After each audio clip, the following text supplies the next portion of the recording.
Hello, like everyone, back to the Captain Crypto video. I hope you guys are doing well, and today we're back with another banger PulseChain video, giving you guys the latest and greatest of crypto news. And today is an exciting one. Ladies and gentlemen, Richard Heart has talked and hinted about PDAI and pWBTC. More on this in a second, but before we do so, let's quickly talk about how green the market looks today. Bitcoin is up 1%, which is great. We want Bitcoin to do well. Hopefully it reaches 200k in this cycle. Remember, there's going to be two waves.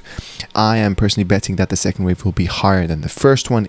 First wave will happen sometime in end of Q3 or Q4 of this year. At least that's what I predict. Second wave will happen in Q1 or end of Q1 of 2026. We shall see what will happen. Be careful, always have an investor mindset, and of course keep on doing your own research, and obviously watching my videos, which is at the end of the day ultimately it is secondary research. So please, I do urge you guys to of course cross-check and do your own research, be part of conversations and ask those really great questions, which you can do so if you're on the Telegram group chat. So if you've missed, join my Telegram group chat. You can just join the announcements channel, which is kind of the next best thing. Because yeah, my group chat has now gone private. I'm very happy with the amount of people in there. It's very value add conversations. I'm quite happy. So yeah, and do remember, by the way, I do have my two courses. One of them is about crypto operational security, so the principles that you guys need to take, how to actually secure your hot and cold wallets, and what is even the difference between a private key, a master key, a seed phrase, etc. How you can encrypt your files digitally using industry standard encryption algorithms. Anyways, you can get this course. Yes, it doesn't have a price tag, but you can get it for absolutely for free. Just use code PLSPulse. I don't need to make money with this course. I just want you guys to be safe. So yeah, watch it. And there's also this other course here. But quickly now, moving on to general crypto news before we go into the even more bullish PulseChain news. Let us quickly look at how is Ethereum BTC ratio looking at today. Look at this number, 7.45%. Ladies and gentlemen, is up in one day. We have an ETH-BTC ratio of 0.038. Do you know how crazy that is? We have gone so high up in such a short amount of time. Guys, the altcoin, this is textbook 101 signs of an altcoin season rally. Okay, and you have Bitcoin dominance here, minus 1.74%. We broke under 60%, which is very important. Total crypto market has hit 4 trillion, and others crypto market, of course, growing at higher pace, because of course this excludes the top 10 CMC coin market cap tokens and excluding stablecoins. So again, even more kind of like insights that we have influx of money kind of going more towards altcoins now. So really exciting stuff. And you can see Ethereum price it did touch over $4,600. Bitcoin is at 119. It touched at $120,000. We just reached the greed on Ethereum greed index, which is still quite early.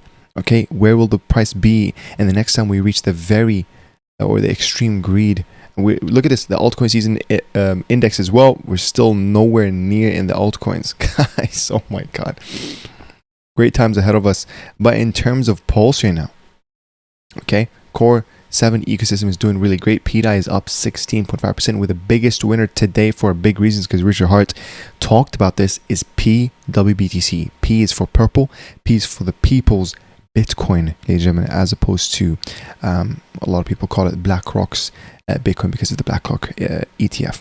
But that's kind of like a nice little joke. But pWBTC is up 22.8%, which is almost at the $1,000 level. You have all the other cores as well doing really great. EHEX, big shout out to EHEX, man. History repeats itself. I believe in both EHEX and pHEX for separate reasons as well, which I've done videos ages ago, I think around in 2024, and why I'm so bullish. I could make an update video on this, so yeah, stay tuned.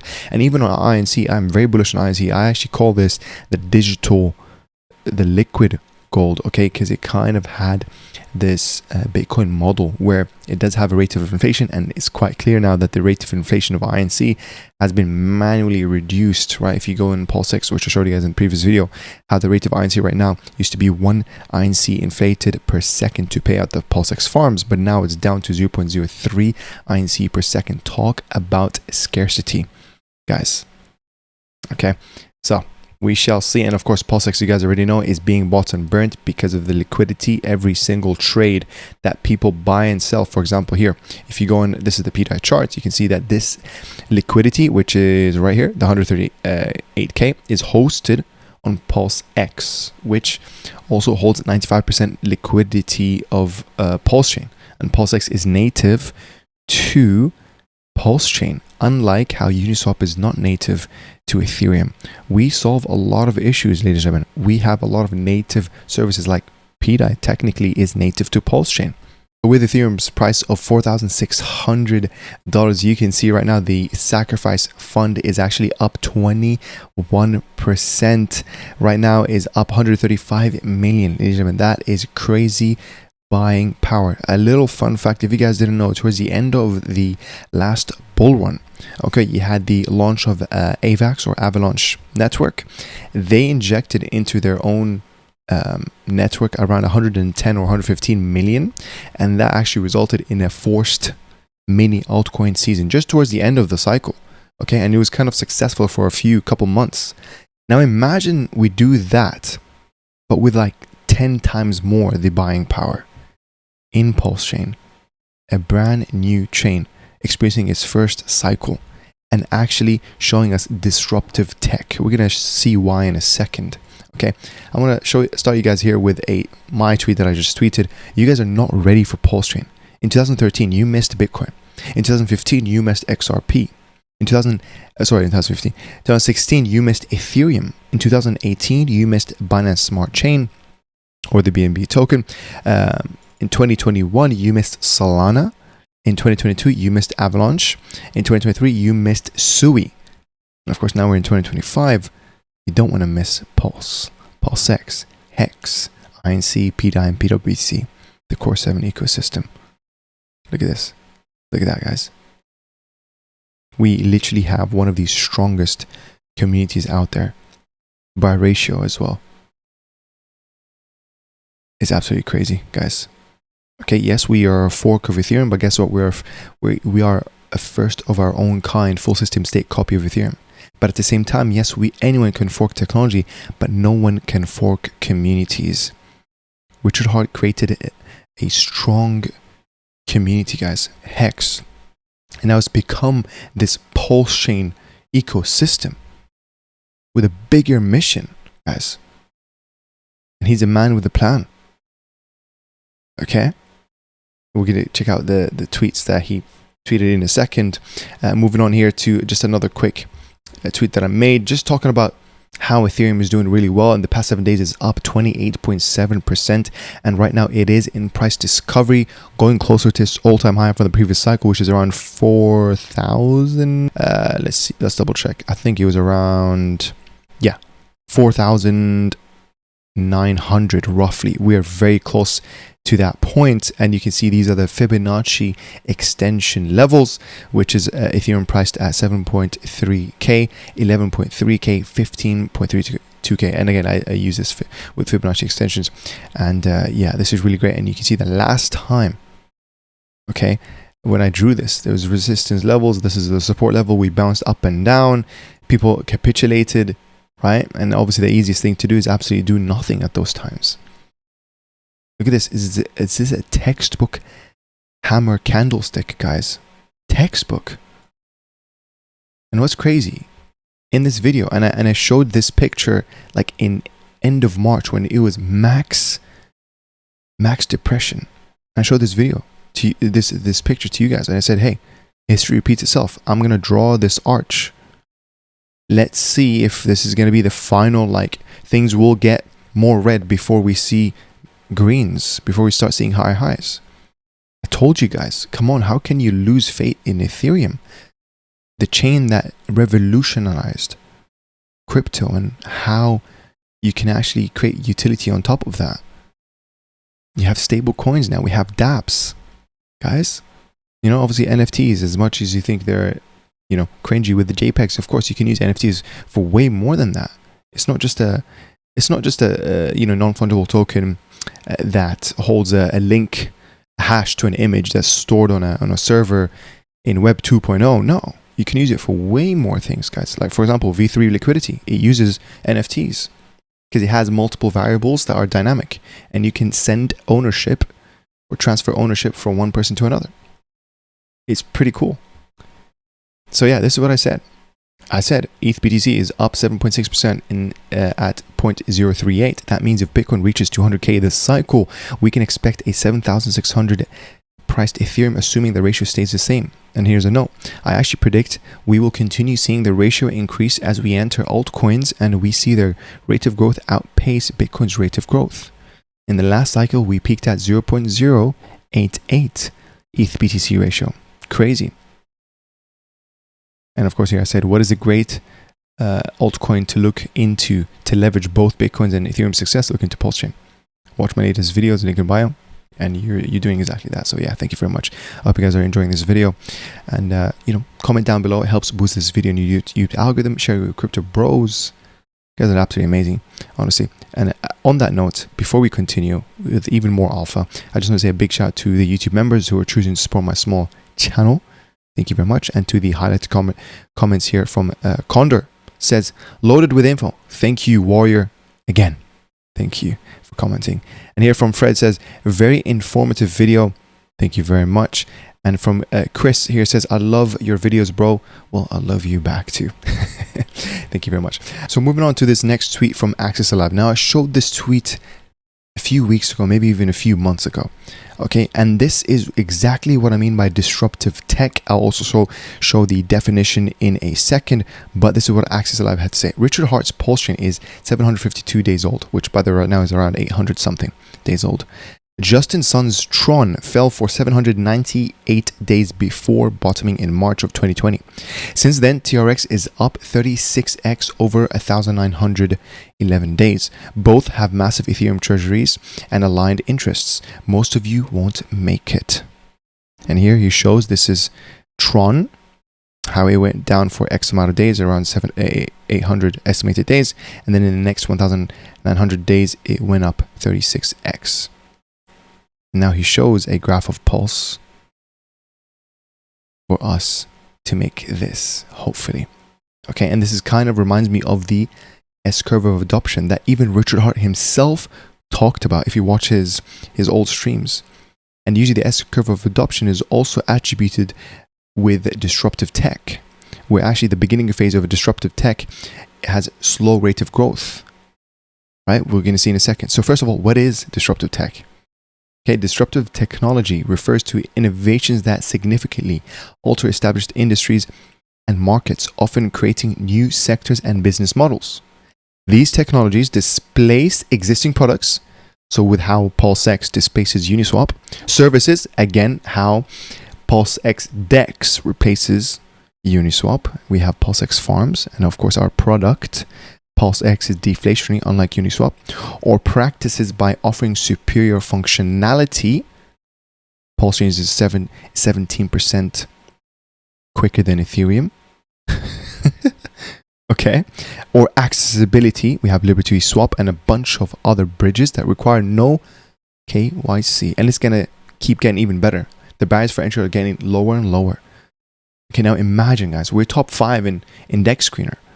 We were top 5 in December last year in terms of being the top 5 thickest liquidities in all chain. And this is without any centralized exchange listing. Ultimately, changing how consumers, businesses, and industries operate. So here I say, PulseChain is disruptive tech. Now, in terms of the S-curve of adoption, this is it. Number of adopters. And here it shows the different stages of adoptions. You have innovators, absolute growth is slow, and change of growth is increasing. So you can imagine this is basically like the PulseChain launch. And I do believe we are in this stage where it's the early adopters, where the change of growth is actually accelerating. This is where, for example, let's say we beat the SEC, so we're now starting to get more traction. People are starting to see we're more legitimate. Confidence in PulseChain as a whole is great because we've been live for 800 days. We have 50,000 plus validators, 10-second block time speeds. Beautiful. And now we have the next stage. This is a high, probably the highest rate of growth. You can see absolute growth is high. Early majority. This is most likely going to happen when we are, let's say, Binance or any centralized exchange, tier 1 centralized exchange, lists PulseChain. Huge. When the floodgates are open, where it's easier to get on PulseChain, right? The barrier for entry is lower enough for the retailers to now be able to just FOMO in. Okay, because I do believe that we do have an educational, we need to educate the masses effectively about what is PulseChain, number one, and of course, how to jump into PulseChain. If we can solve those two problems and make it even easier, the less amount of clicks is required for someone to go from a centralized exchange or even from their, dollars or whatever currency they're from fiat to PulseChain in a wallet, the much better it is for retail FOMO to actually start coming into this, which, is looking really good. I'm so excited for the future. And now you have the late majority. So this is possibly like, let's just say, I don't know, if PDAI goes to, or when PDAI goes to $1, when pWBTC goes to parity. And of course, there's no financial advice. I can't guarantee any of those will actually happen. So keep that in mind, make your own decisions, do your own research. And in the final phase, you have the laggards here, which shows the absolute growth is on slow, comes to a halt. So this is where we start to plateau. And this is mainly when something is really oversaturated in terms of the market adoption, etc.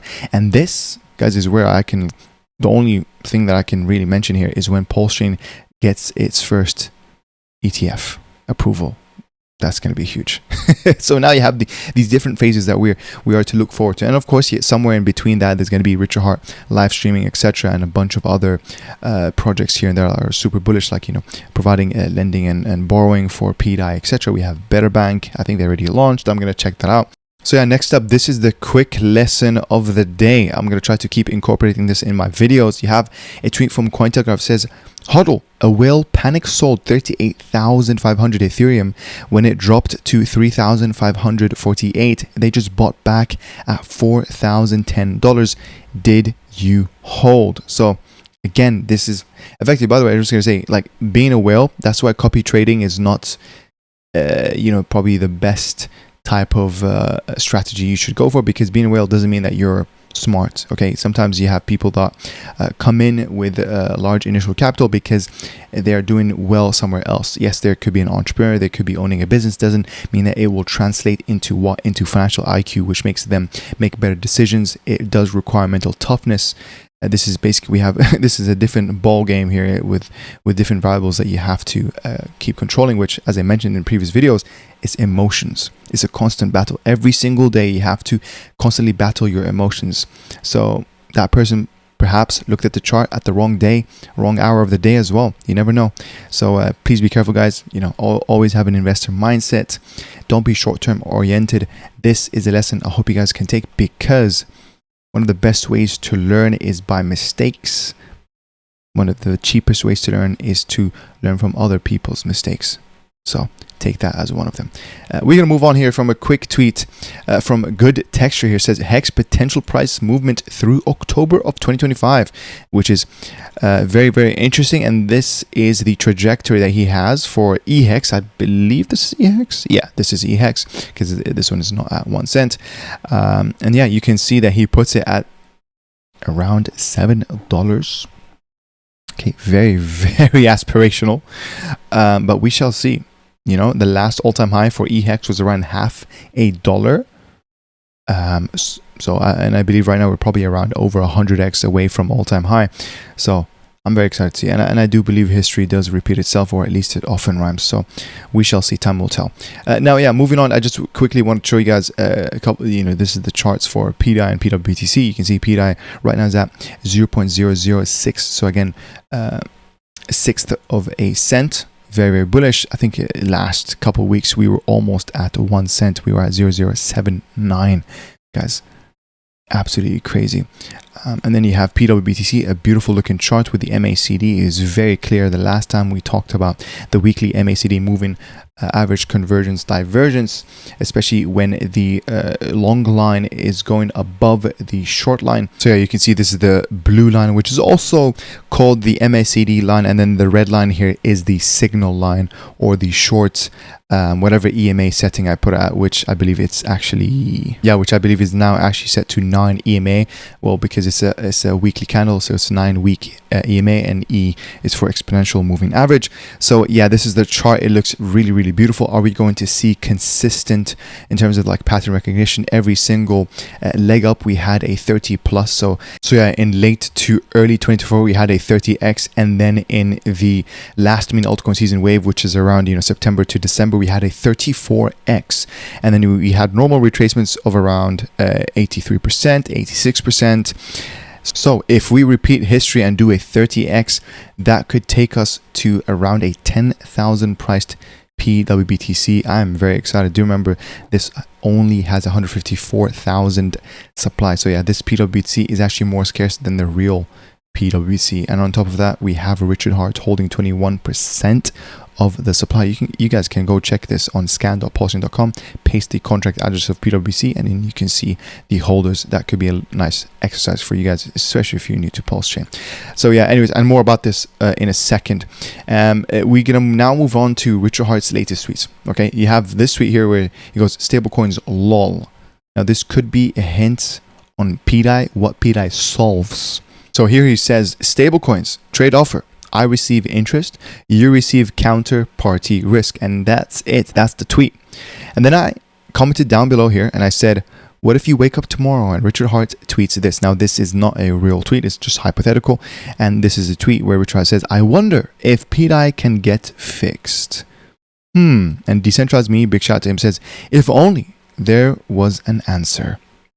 Absolutely crazy stuff. And the Dirty Crypto says, oh man, if only there was a decentralized stablecoin, or shall I say unstable coin, with no blacklist function. PDAI. So very, very exciting times. And now you have this other tweet here. Richard Hart, the man himself, says, Bitcoin holders of pWBTC, are you lazy? Did you request your free $800 per Bitcoin that your centralized exchange got when PulseChain launched? I'm not saying you should buy it. Bitco has the admin keys and such, but like, who deserved the $800 more? You, the holder, or the centralized exchange? Here he's basically talking about, by the way, by the time that PulseChain took these snapshots, right? Of course, it took snapshot of the current or the state of pWBTC and all their holders, and of course, now you had people who were holding pWBTC but on their centralized exchange wallets, which, by the way, is even in crypto when you're in a centralized exchange, right? Not your keys, not your crypto. And here he's saying that actually the pWBTC was airdropped now to the centralized exchange wallets. It didn't come to you. So they can't really claim it unless they go speak to the centralized exchanges and demand their share of the pWBTC. So yeah, this is what Richard is saying. You crypto holders are lazy as F. You don't even bother to ask the exchange for your free money. What have you done to get exchanges to support PulseChain so they can give you your free money to dump? Don't you like free money? Lazies. It's Ethereum code. There's nothing easier to integrate. Go bother the exchanges to give you your free money. Now, I wanted to quickly also talk about how he said Bitco, they have admin keys, etc. Now, this is not necessarily incorrect. That is actually true, but they cannot mint any pWBTC even if they wanted to. Okay, just because of the decentralized nature of how pWBTC works, I have completely debunked this in my article that I've written, cadoncrypto.com, and you can see this. Now I'll show you guys a quick snippet in terms of the wallet that I just mentioned that's holding 21%. You can read the rest of this article. It will take you from 0 to hero in terms of knowledge about pWBTC, and that is information asymmetry, ladies and gentlemen, for you, because right now pWBTC is priced at like $800 or $900, where real Bitcoin is around 120,000. Yeah, when is the last time you saw Bitcoin at that price? That's probably around 2017. This is your second chance. Again, not financial advice, okay? But yeah, I like the odds of being in a narrative that's never been done before. This is my bet for this upcoming DeFi season. So here's a little snippet from my article, and I said, a significant holder, 21% of the supply of pWBTC is the wallet. address of XX, and then here I said 2822, known as the 2822 wallet. This wallet is rumored to be associated with Richard Hart, the founder of PulseChain, and is believed to function as the AMM, so Automated Market Maker Harvester wallet. It reportedly acquired large quantities of forked tokens, including pWBTC, and redeployed liquidity to stabilize market caps across PulseChain's ecosystem. The wallet was airdropped substantial amounts of Pulse 6.2 trillion and PulseX 6.7 trillion at launch, underscoring its pivotal role. This suggests a strong backing for pWBTC and PulseChain's broader narrative. Hart's vision of creating a faster, cheaper alternative to Ethereum combined with strategic liquidity management enhances confidence in pWBTC's long-term prospects. And I made a quick note here. I said, however, the lack of official confirmation from Richard Hart warrants cautious optimism. It's always important to have a probabilistic approach, as you guys already know. So yeah, this is how I kind of ended the article. It said pWBTC on PulseChain represents a unique narrative within the cryptocurrency landscape. As a cloned version of Ethereum's pWBTC, it inherits robust contract logic and decentralized governance, ensuring security and user control. While challenges remain, including the lack of official custodial support and speculative nature of its price trajectory, pWBTC's fixed supply, decentralized control, and strategic management by key stakeholders like the 2822 wallet provide a strong foundation for growth. So there you have it, guys. I hope you guys found that useful. Now, moving on, I want to quickly kind of pivot back to PDAI, okay? And I wanted to end it on this. Okay, now we have a tweet from Fear is Lying. A big shout out to him. Now, the past few days I have been seeing him, I don't know, either fumble his bags, or I'm not sure if he's trying to create fake FUD. But I have seen him literally say, I have sold my PDAI. Well, he said it twice. I don't know how you can sell your whole bag twice, but I have seen him declare that. Yeah, but nonetheless, you know, I'm going to look at his tweets before he went schizo mode.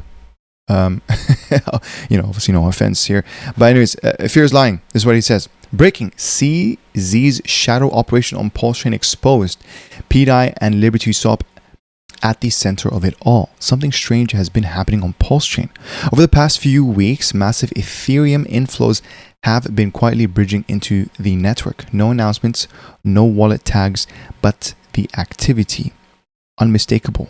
Someone big is moving strategically, and now all signs point to CZ. Yeah, that CZ. Turns out he never left. He just changed the battlefield. On-chain data reveals large chunks of Ethereum being funneled through Liberty Swap to accumulate PDAI, PulseChain's native stablecoin that been stealthily climbing its way back to peg. But it's not just buys, it's liquidity, it's movement, it's intent. Just days ago, a wallet tied to early Binance contributors began seeding LP across PDAI pairs, using Liberty Swap to avoid centralized exchange exposure. Within hours, mirrored activity appeared on Ethereum, fresh LPs, new bridge contracts, and suspicious timing that lined up with sudden spikes in PDAI volume. The kicker: these wallets are routing through protocols CZ once funded during Binance Labs' decentralization push. So what's the game plan? The theory is simple and dangerous. Use PDAI as a decentralized stablecoin or unstable coin Binance never got to control. Use Liberty Swap to move quietly through PulseChain with no KYC as well. Rebuild power without the regulators watching.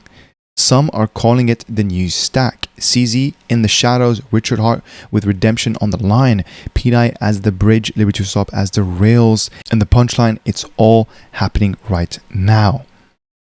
Absolutely crazy stuff. So, ladies and gentlemen, I'm going to end the video there. And I hope you guys enjoyed this. This has been the latest updates from Richard Hart, the latest updates in terms of the price movement. It's looking really great. We're getting closer to altcoin season. This, after all, is a believers only cycle where less actions will get you more results. Okay? In this game, the bull and the bear market, you can win first, but that won't be life-changing gains, or you can win last, and that could be your financial freedom. Okay, this is your chance. We have one altcoin season year every 4 years. Guys, the way you can leverage on Bitcoin success, the way you can leverage on Ethereum success is in PulseChain. For a lot of reasons, both through Hart's Law and literally because of the sacrificed funds. PulseChain is the MicroStrategy of Ethereum. Richard Hart is the Michael Saylor of Ethereum. I'm so excited for the future. I'm so glad to be here, and thank you very much for being here with us on this journey. And of course, big shout out to the man above. Trust in the process, and of course, trust in God. I'll see you next one. Take care. Bye-bye.